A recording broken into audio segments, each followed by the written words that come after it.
I had this mistaken belief that I had to figure out everything on my own and every single thing had to be hard or it wasn't valuable, like kind of like that Puritan work ethic. And, I struggled for the first 3 years as an entrepreneur, didn't gain much traction, didn't make much money.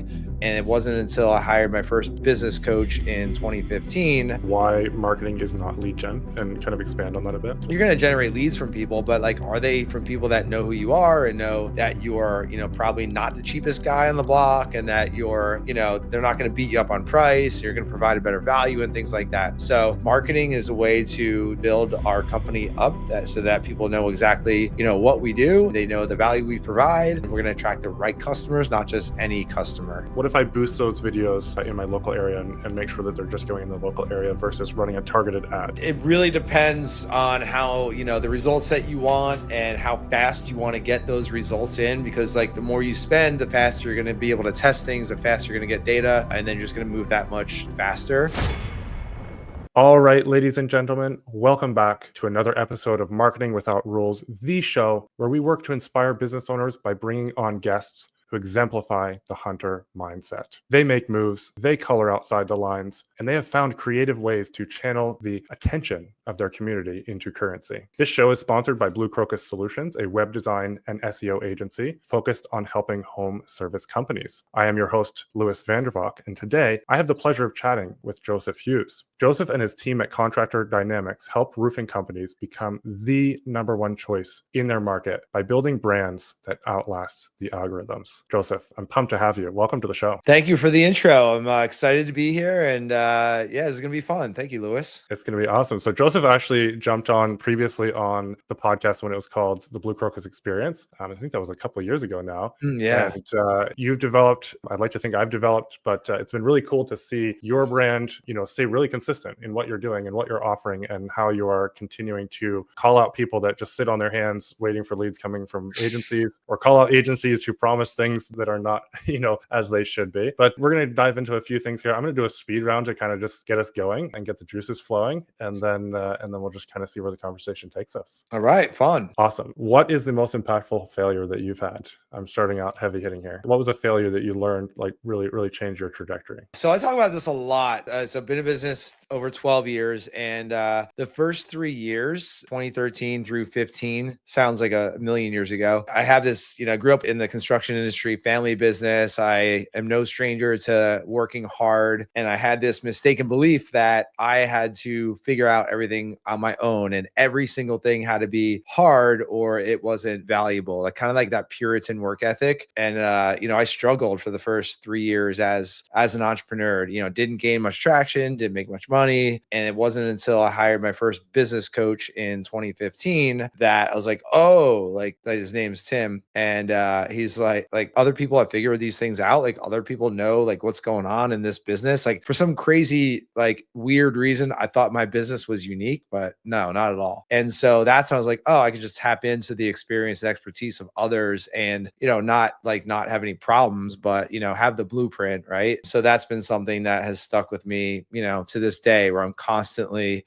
put the ego aside, like learn from others. So yeah, that's what I recommend to everyone. Like, don't try to figure it out on your own, unless you're Elon Musk trying to like colonize another planet, right? Chances are like someone else has already done what you are trying to do. So like, why not learn from them, in this day and age where we can connect with anyone, whether it's free or whether we pay for someone's time and attention and advice, it's a pretty amazing time to be alive. It really is. Yeah, I think my favorite part about doing this podcast is I get like a free chance to jump in with people like yourself and tap into your brain. Obviously, there's some benefit for you to do it too, but there's so much advice that's out there. Yeah, that's awesome. I've heard other people talk about it, like you're pulling the timeline forward because you're making, you don't have to make the mistakes that everybody else is making.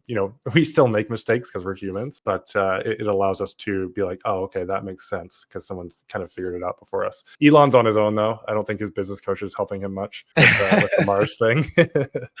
Yeah, Sure. yeah. Love it. You are really big on consistency and discipline. Obviously, we could hear that, in the first 3 years, you just ground it out. You just made it happen. But now you've, working smarter, not harder, but you still are really big on the discipline and stuff like that. And you do a lot of hard things. We were just talking about your ultra that you're running later this year, which is awesome. But what does your daily routine look like to stay consistent, to stay fit, to stay present, to stay sharp? Oh man, I love these. I love nerding out about this stuff. It's, sometimes it's changing a little bit here and there, but I'm a huge fan of the bookends of the day, right? The morning and the evening, because there's a lot in our days that we don't control, or it's just like we're rushing around from one thing to the next. But setting ourselves up for success in the morning and then winding down at night by, carrying that momentum into the next day, that stability and consistency is everything for me. So, yeah, I mean, you want me to go detailed on that, or like? Yeah, let's go. I'm listening with a notepad right now. So Yeah, yeah. I wake up at 5:15 generally, pretty much every day. Weekends might sleep in a little bit, but the weekdays 5:15 at the gym from 6 to 7. Usually do a class at the gym from 6 to 7. But before, I'll actually back up. Wake up, drink one of these big glasses of water with pink Himalayan sea salt and fresh squeezed lemon juice, because it's natural electrolytes that rehydrate us, because we get dehydrated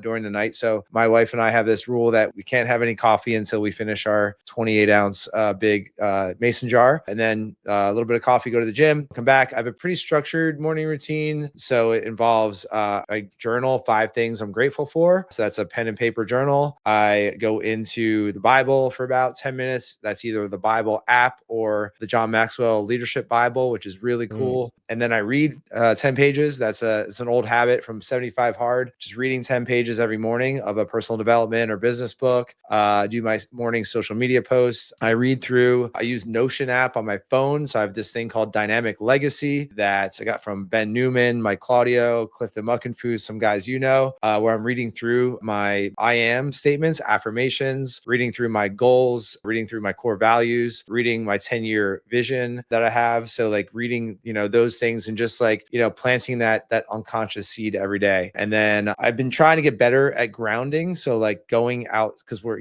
on technology so much, we're inside, there's lights all over the place. I'm trying to get better at grounding in the morning. So that would be going outside, standing in the grass, looking at the sun, standing barefoot in the grass, connecting to the earth, looking at the sun, and just kind of meditating for a few minutes, or doing some breath work. I found that really helps a lot. So yeah, those are the things I do. And then, kids are getting ready for school and all that. So that's how I set myself up for the day. And if I don't do those things, then I'm, just kind of, out of sorts and cranky and just irritable and things like that. So helps me to be more efficient, more effective, and show up the way I want to show up throughout the day. Well, you fed your body, your mind, your soul, and kind of organize things in a predictable manner. What about the book end of the day? The bookend of the day. So my friends make fun of me, but I have like chamomile tea every night. I'm a real big party animal these days. Some chamomile tea every night. I am trying to, we all know that we need to put down the phone like, at least an hour before bed. I'm not that great at that, right? I'm trying to get better at that. But yeah,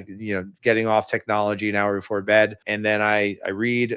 So I'm always reading 2 books at a time. I read my morning book, which is more like personal development business. And then at night, it's in bed, I'm reading a non-business book just to, get into that. I've not tried fiction in a while. I think I need to try that. But I read, like I'm into adventure right now. So right now I'm reading a book called The Comfort Crisis, which is really, really good. Yeah. Okay. So that's like a literal page turner. So like, anywhere between, 3 and 10 pages of that. And I'm like, I'm out. So yeah, that's pretty much it to wind down the day. I was doing, there's an exercise from Benjamin J. Hardy in one of his books that he wrote, where you write down like 3 wins from the day, and then you write down 3 wins that you're going to have the next day. So I did that for a while. And then I've been testing out not doing that, because I found that by doing that, it got me thinking about what I have to do for the next day. And then it Your got brain turns back on. Yes. So I actually stopped doing that, and I think it's better for me personally. So we've always got to be testing things and seeing how they work. So yeah, It's interesting for someone listening. Why are we starting out with this on a podcast that's about marketing? We're going to get into why this matters. Joseph, if you follow him on social media, which you should, if you don't, he's super consistent, and he has a really good message. He's always sharing good messages. He's always sharing good points, but he's really consistent. And that's something that if you're not doing in your marketing, and being consistent in marketing, life, fitness, family, all of the deposits that you need to be doing throughout the day, then you're just going to be falling behind in that area of your life. And since this is about marketing, all these things that Joseph is talking about sets him up to be that marketing machine throughout the day. Really cool. What's the book that you're reading in the morning? The book I'm reading in the morning? It's called Outgrow by Alex Goldfein. Brand new book, just came out last month in April, and it's good. I saw him speak at the EOS conference in DC a few weeks ago. I was in his breakout session, got the book, and it's really cool. It's all about systematically generating business, biz dev, basically not cold calling, but calling your clients, your past clients, your pipeline, just making like 3 to 5 phone calls a day, just systematizing business development. So yeah, it's cool. It's not the most exciting book. It's more of like a reference guide, if you will, that you have to like go through and do the exercises, but we're going to try to implement that in our sales team. So yeah. Are you a hunter or a gardener? I think you have to be both in business. Yeah, I mean, actually, I'm more of a farmer, gardener. Yeah, but so that is something that we've not really done. So that's something that I think there's an opportunity. There's a huge opportunity there for us. We just hired a new sales rep yesterday, actually, who starts in a couple of weeks. So we want to get this process going as he comes in, because he is going to be more of a hunter for our team. So that's cool. Amazing. What is a belief besides chamomile tea that goes against the grain in the contractor marketing world? What's a belief of mine? A belief that you hold. Yeah, sorry. Man, that's a great question. What's a belief that like a contrarian type of belief? Yeah. Oh man, that's a good one. I want to say extreme ownership. One of our core values that I stole from Jocko Willink's book. There's we have more control than we think, right? Whether it's, farming or hunting for clients or whatever it is. There's people that will, blame the economy or blame the president or the election or the tariffs or whatever it is, and, we don't ignore those things because those are real world factors, but we have more control. It's like, how can I take so much control? How can I be so consistent that whatever's happening in the world around me, it just doesn't affect me at all, and I like to take control over that. So I think our team is like that. I think our clients are like that. But I did talk to a roofing company owner the other day. He was I could tell he's a little bit hesitant about investing in really, not only marketing, but hiring office admin staff. And he's talking about the tariffs. And I'm like, yeah, but there's roofing companies that are just actually absolutely crushing it right now. They don't even know what a tariff is, right? So sometimes we get these things in our head. So yeah, taking extreme ownership. It might not be my fault that there's things going on around me, but it is my responsibility to do everything that I possibly can. That is so true. I think that we could just stop the podcast right there, and people could, if people really let that sink in, I would highly recommend people read that book. I don't always follow the principles, but when life's kind of spiraling out of control, you have to step back and be like, man, every situation that I'm in is a result of some sort of action or decision that I've made. What can I go back and not do again, and what can I do now that I can actually control? We control something in every situation, whether it's our reaction or actions that we can take. Yes. I heard this quote. I think it was at the EOS conference a couple of weeks ago. I might butcher it, but it's like the system is perfectly designed to produce the result. Like, so whatever result you have in your life or business right now, the system that created that is perfectly designed for the result, right? So, that's a little bit of a slap in the face. Yeah.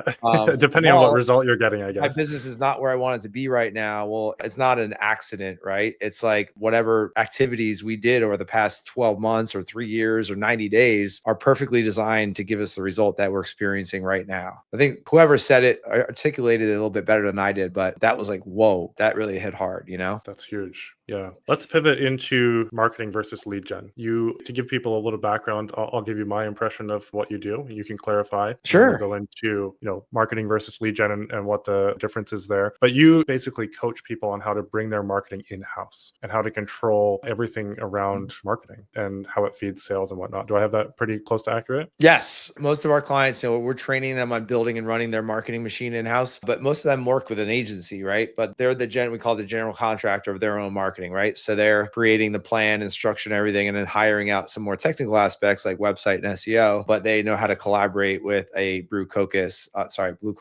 or whatever company it is. So yes, that hybrid role, but we're teaching companies to take extreme ownership of their marketing effectively. Love it. Can you dive into why marketing is not lead gen and kind of expand on that a bit? Yeah, I mean, they're both good. I think a lot of companies in the contract. You can hurt feelings here, Joseph. I actually would like a little bit more aggression here. I need to be more contrarian. Yeah, it's actually something I'm working on because I am one of those guys. It's like when I put out content, I like, I want everyone to like me. I want to be that guy, but I'm really I've been unpacking that lately because I think there's some ego there too. But anyway, yeah, I mean, most contracting companies, that's our industry, and you guys focus on as well, are, they're like, all right, well, marketing, sure, it's important. I know I need to do it, kind of like check the box, but like, you don't understand, man. I'm so busy. I'm running around putting out fires and wearing all these hats. Like, I don't have time for this stuff. I just want to hire someone else to make my phone ring, right? And that, that worked 10 years ago. That was pretty easy. Like, we used to run Facebook ads for roofing companies in Dallas or Denver, and it was pretty straightforward. But that was 10 years ago. Now our world is so much noisier. Like, that just does not work anymore because there's more noise out there online. There's more companies that are advertising. Consumer buying behavior has shifted. Skepticism is much higher. So we need to build that brand and generate leads from people that are reaching out,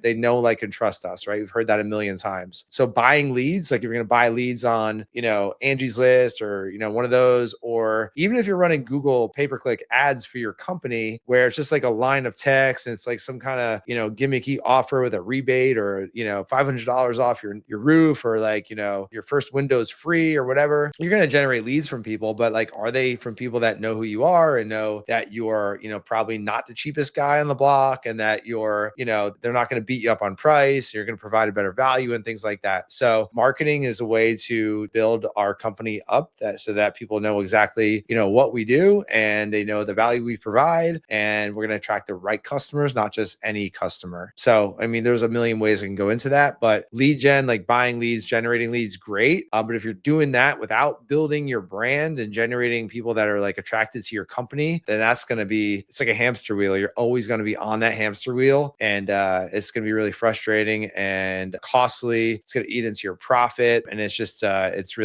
not good. It's not good at all. And the beautiful thing is, if you do marketing and do it well, and you end up hiring someone to help you get leads or do lead generation yourself, the cost of your leads goes way down, and the conversion goes way up. Yes. Yeah. I mean, we have clients that do a lot of door knocking, right? And so Texas and what have you, they're doing a ton of brand awareness, video content, and they're, what we call 5 mile famous or 50 mile famous. Like, they're getting everyone to know who they are, so that when they get to the door, like, oh yeah, I recognize you guys, right? So yeah, doing lead gen without that brand awareness is really tough. Yeah. But yes, it lowers your cost per lead, lowers your cost per marketing. We have, clients that spend 1% to 2% of their revenue on marketing because they've been building out their machine in-house, which is pretty awesome. So they have a huge strategic advantage over the guy who's spending 10% on marketing, Huge profit advantage. And yeah, for those listening, 10% is a pretty common marketing number. 5% is considered usually pretty good, like 10% of top line revenue. 2% is fantastic. Really, really aggressive companies might be doing 20%, but 2% is a fantastic number. You mentioned 5 mile famous. Yeah. I'd love to dive into that. And I think I want to get tactical on it. Obviously, you've done multiple webinars on it, but I want to bring the essence of that to the podcast here today, to the listeners. When we say 5 mile famous, what does that mean? And can we get through like almost a fire round of the things that a roofing company can do? Because I think that it can apply to almost any business, but roofing companies specifically can do to become 5 mile famous. Cool. Yeah. So I'm Dynamic Roofing, right? I'm here in Manasquan, New Jersey, and I know that 3% of homeowners in a 5 mile radius of me. Now, if you're in Iowa or South Dakota, it might be 50 miles or 25 miles, whatever. Your mileage may vary quite literally, but let's just use 5 just because it sounds cool. It's alliterative. So I know that 3% of homeowners in my 5 mile radius are going to get their roofs replaced this year. Okay. That's pretty much average across any market and any service really, are going to get a pool this year, are going to get a fence, are going to get landscaping, whatever. And, but I don't know who they are, right? I don't know who they are. I can go bang on doors all day until my knuckles bleed. That's not really efficient or effective. We can do telemarketing, which is, that's something that I guess does work. We don't do that. Or we can just get out there in front of our market consistently and get everyone in a 5 mile radius to know who we are and what we do and associate with us in a positive way. Because, there's 3% of people that are going to need a roof. Obviously, we want to capture those people. But then we also want to capture 2 other buckets of people. We want to capture the people that might not need a roof this year, but they're in a position to recommend us, refer us, us, tag us in a local Facebook group, mention us like, oh yeah, so those guys ever, you got to call Dynamic Roofing, right? So that's bucket number one. Bucket number two are the people that might need a roof in next year, 2 years, 3 years down the road. And we're building that relationship and we're building that top of mind awareness so that when they need our services, we're going to be that top of mind company, or at least we're going to be in the mix to, be one of those 3 contractors you're getting an estimate from. So that's the essence of 5 Mile Famous. We don't know who's going to need our services this year. So we want to get everyone in our market, our radius, to know who we are. Does that make sense? Makes a ton of sense. And I love that you talk about, 3% of the people are going to need it. Not everyone is your customer now, or not everyone has the potential to be your customer now. So when you're running Facebook ads, when you're running Google ads, when you're doing SEO, when you're sponsoring local community events, you might not get leads right now. What would you say to someone who's like, oh, it doesn't feel like any of that is worth it because I'm not getting leads off of going to the home show, or I'm not getting leads off of sponsoring a touch a truck? What would you say to someone, in light of the fact that, you're planting seeds? Yeah. I mean, that's one of the biggest frustrations of every entrepreneur, right? Is we're grinding, we're putting in activity and we're not seeing the results of that activity. We're actually doing a lot of that right now as a company. It's a little bit frustrating, right? So you kind of got to trust that process. A couple things there. You got to have a long-term vision of your company for your company, right? The clients that we work with, and we've been doing this a long time, the ones that succeed are the ones that are like, yes, we want to focus on the now, but like, hey, I've got this 3-year plan. We need to chip away at that. And so that's huge, knowing that you're in it for the long game. That being said, we don't want to, we can't do marketing and invest time, energy, and money into marketing without seeing at least some traction with that. So if you're doing marketing yourself or you're hiring it out, of course, you want to see those wins. And that might not come in terms of, a bunch of leads calling you today, but that might be, improved Google rankings, or more traffic to your website, or more people watching your videos, or, more leads that might not be turning into jobs right away. So you need to be able to track everything so that you can see that progress. I think where a lot of contractors, a lot of business owners or businesses have a lot of frustration about marketing is, hey, I paid this company, whatever, 30 grand. I paid them 3 grand a month for a year, or whatever it is, or 10 grand a month. And I didn't see anything. They might be getting reports from that marketing agency that are just a bunch of numbers that the business owner doesn't understand, which we hear like every day, or they might not be getting any reports. And the marketing agency is just kind of like treating, like they're kind of portraying marketing as like this secretive black box, right? Where you just have to like trust that there's all these little gears that are going on in the black box, and someday they're going to produce a lead, right? But it's way more simplistic than that. I'm not saying marketing's easy, but it's not mysterious. So, whether you're doing marketing yourself or you're hiring it out, make sure that you are, getting the data, you're looking at reports, you're talking with your marketing company about what does this data mean? How are we making adjustments every week, at least every month, and then improving every week. We do optimizations for ourselves and for our clients every week, right? So we're always working on, we're always tweaking things, we're always improving things.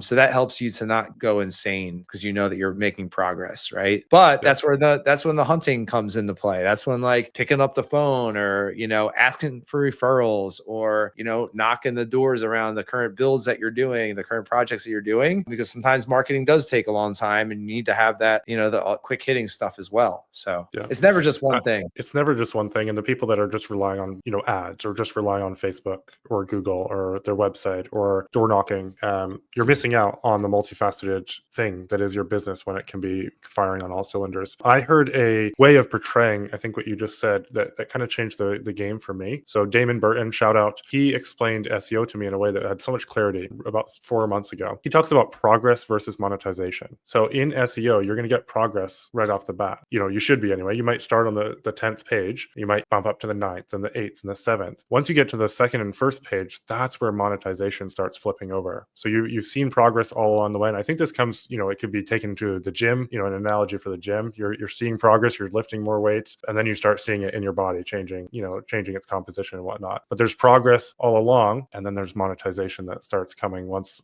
it builds momentum. And I think that's a big thing with marketing. Yeah. What would you say? I'm Dynamic Roofing. I'm coming to you for training on how to become become 5 Mile famous? What are some tactical things that I can start doing to do that? First thing is you give me your credit card and then we get started. Now, tactical things. I mean, there's a lot, right? There's a lot. I mean, it's still in 2025, faces on video, right? That's huge. I know it's, something that people are scared of doing, that, they're outside their comfort zone. They're worried about what other people think, or tactically, they don't know how to shoot a video. They don't have anyone to edit it. But the companies, we work with over 100 roofing companies right now, all over the country, of all sizes. And the companies that are winning with marketing are prioritizing video content on social media. I'm not the only one talking about that. Obviously, the Gary V's of the world are yelling it way louder than I am, but still, I mean, it's still a huge differentiator. So that's one of the biggest things. I mean, get on video consistently. Yes, there's some, strategies, not just like, don't just go live every morning or something like that. So you want to make sure that you're being, you're getting the right attention, but that's huge. I mean, I can't state that enough. I know you do some video, we do a lot of video content. I want to do more. I'm frustrated because we're not doing more, that's how big it is. And it's like, I talked about this yesterday. I did a workshop here in Jersey and it's free. I know that we complain about the algorithms and like, man, I'm not getting as much reach as I used to, or I posted this reel on Instagram and I only got like 200 views, but like, that's still 200 people that watch at least a couple seconds of your video. Like, that's pretty cool. And guess what? It's free. Like, you didn't have to pay. Like, you don't have to, buy TV ad space or radio space or billboard space, right? Yes, you should be, I believe, running social media ads so you can reach more people. But these platforms, YouTube, LinkedIn, like, they're free. We have free distribution channels in our pockets right now. So like, take advantage of that, because there's someday it probably won't be free. And we'll look back and be like, oh man, I wish I did more of that when it was free, So that's a big thing. Glory days. Yeah. So video, what do you think about boosting versus running targeted ads? So let's say I've got some videos up and I've posted some quality videos once a day for a month. I can start to see which ones organically are taking traction. What if I boost those videos in my local area and make sure that they're just going in the local area versus running a targeted ad? What's your opinion on that? I'm looking for a contrarian, or maybe it'll boost my idea here or my opinion on it. Yeah, I'm curious to hear what you think. I think it's going to Vegas and just kind of rolling the dice at the craps table. You might get something out of it, but you should not have a high expectation of it. And I get that it's super easy. Social Facebook Meta makes it so easy to do that, but you're limited with and boosting's a little bit better than it used to, but you're limited with your targeting.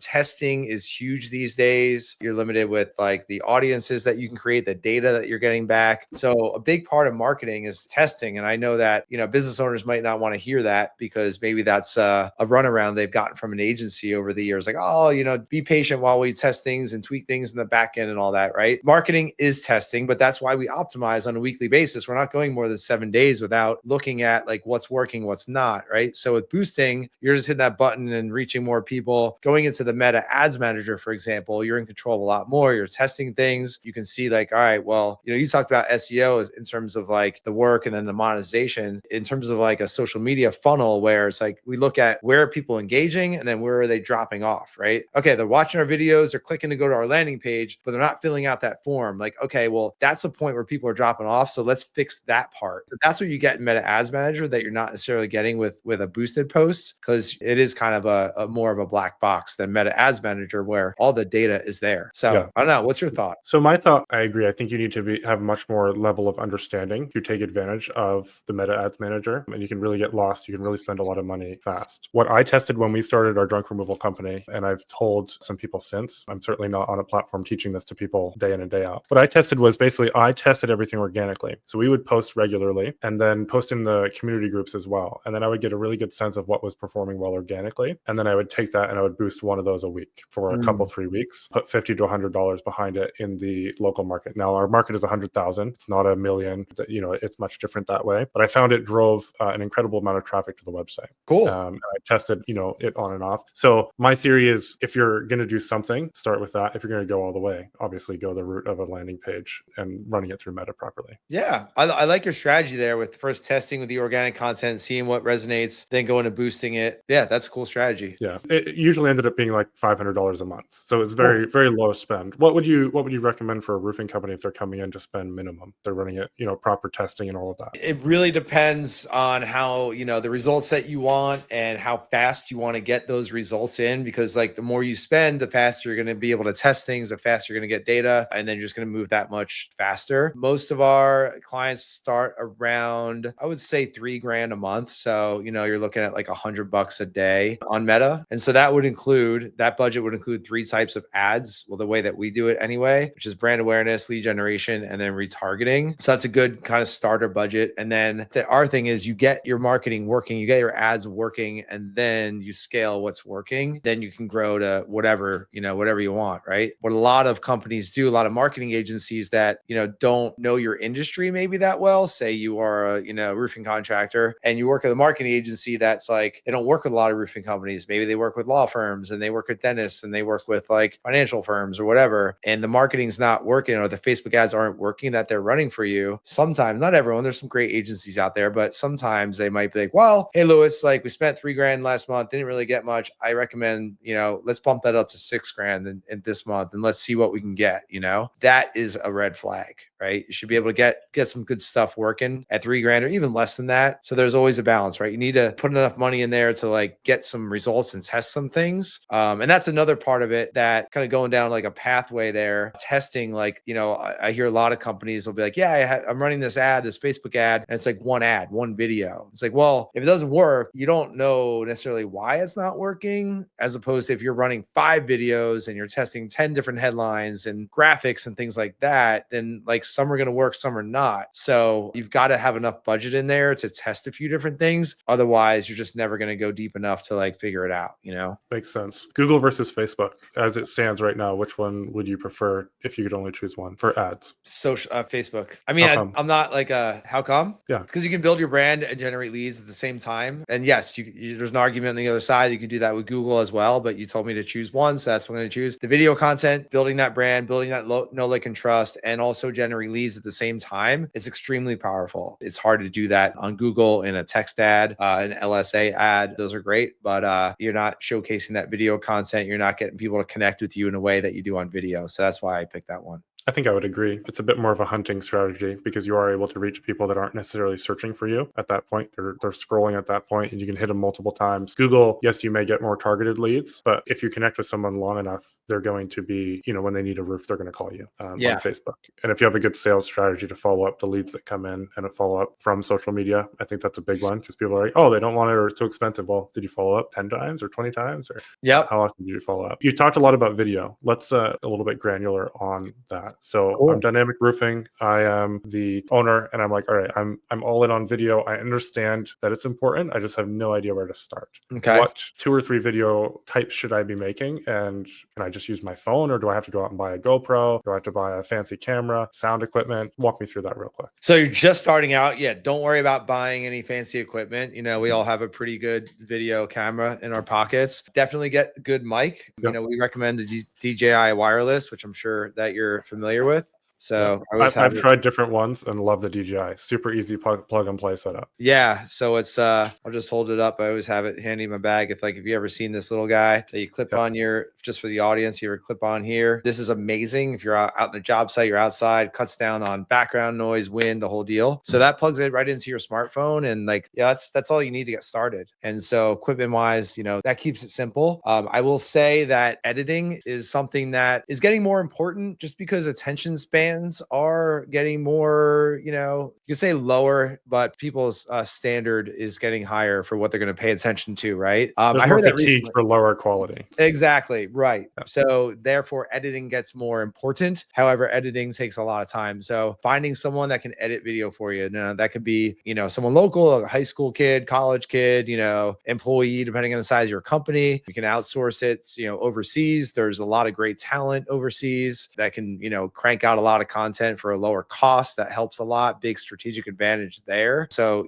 having that mic, having an editor to make sure that that's not your bottleneck either. And then types of content to create. Every job site is 10 pieces of content, right? I'm talking to contractors. Every job site is 10 pieces of content. The content's already there. We just have to capture it, right? So build a checklist for your project managers, yourself, your crews, maybe depending on, how your company is structured. But, every job we're going to get a before photo, before video. We're going to get a mid-project video. We're going to get an after project video, after project photo. We're going to get, showing the crew, showing the team. We're going to get the client, on a testimonial video. Not every job, right? But these are, things that you shoot for on every job. So yeah, turn every job into 10 pieces of content. And that's just kind of document what you're doing, being consistent with that. That's a lot easier than like sitting here in a video studio and like figuring out like, okay, I got to script something out. I got to memorize stuff, blah, blah. Like for guys like you and I, Lewis, I think it's harder because we have to create. Like Gary Vee talks about like document, don't create. Just document what you're already doing and share that and do that consistently. And that's the name of the game. I love that you brought that up. I was gonna say the document, don't create. I actually just got this little handy thing to sit on my desk. I've started using that to take video of me doing sales calls for my team and for content, because I am often doing like mini coaching sessions sometimes on a sales call. It's like, oh, you're doing this? Well, try this instead, to give value and whatnot. And it's like, I can't recreate that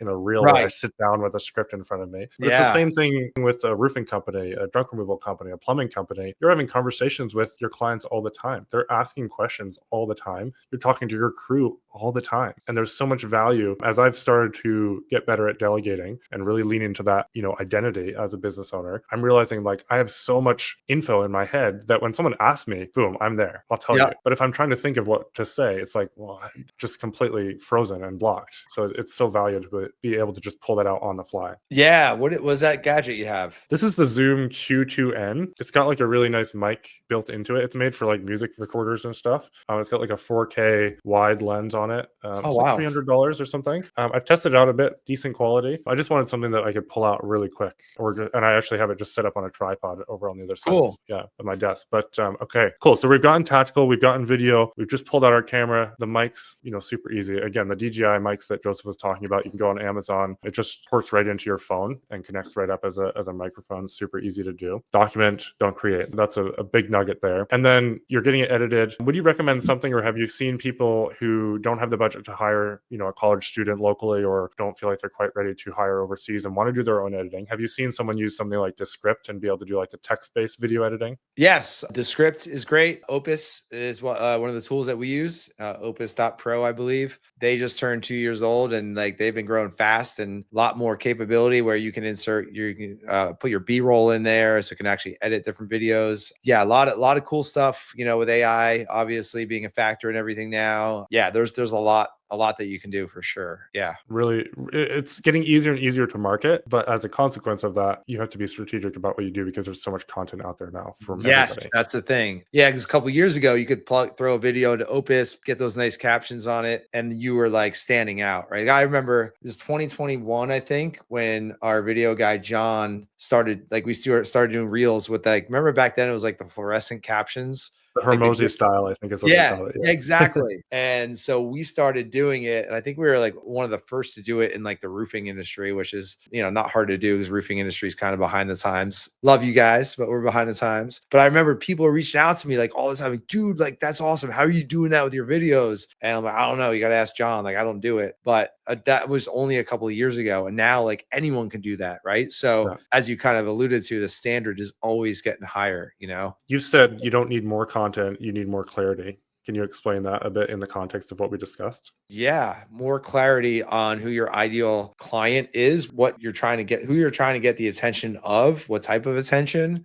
So a lot of people just like, do a Facebook Live, or just like, I'm walking around a job site, just kind of stream of consciousness, like, all right, man, look at the crew over here and Lewis over there. You got Red Bull. And like, again, 5 years ago, that was maybe engaging. Nowadays, like that just doesn't cut it. Right. So yeah, we do need to be more clear on like, who we're trying to attract attract, who we're trying to get the attention of, what they're going to value, what they love, what they hate, what they fear, what they desire. I like that framework: love, hate, fear, desire. Think about those things in terms of your prospect and how can you tap into those things. Yeah, just clarity on all that before we hit record. Is that what you meant by that? Or Yeah, that's perfect. Yeah, the love, hate, fear, desire. Is that the 4? yeah, love, hate. I guess it'd be love, hate, desire, fear. Yeah, either way. But Yeah. yeah. So when I'm thinking about a piece of content, I'm thinking, what do my potential clients love?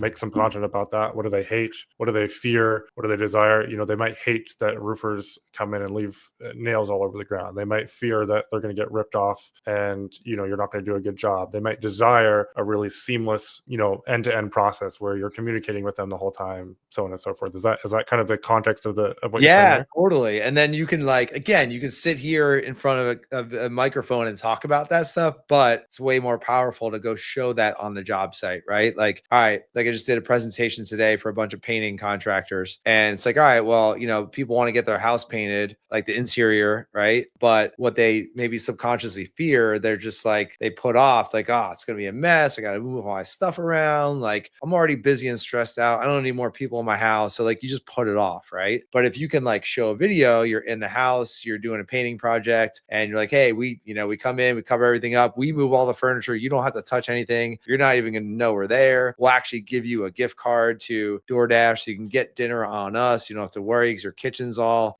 covered up and we're painting in there. Just like show how you're making it easy for your customers. That's a big one, right? When it comes to projects that maybe we don't want to do, we just put off because we're like, I don't have the time for that.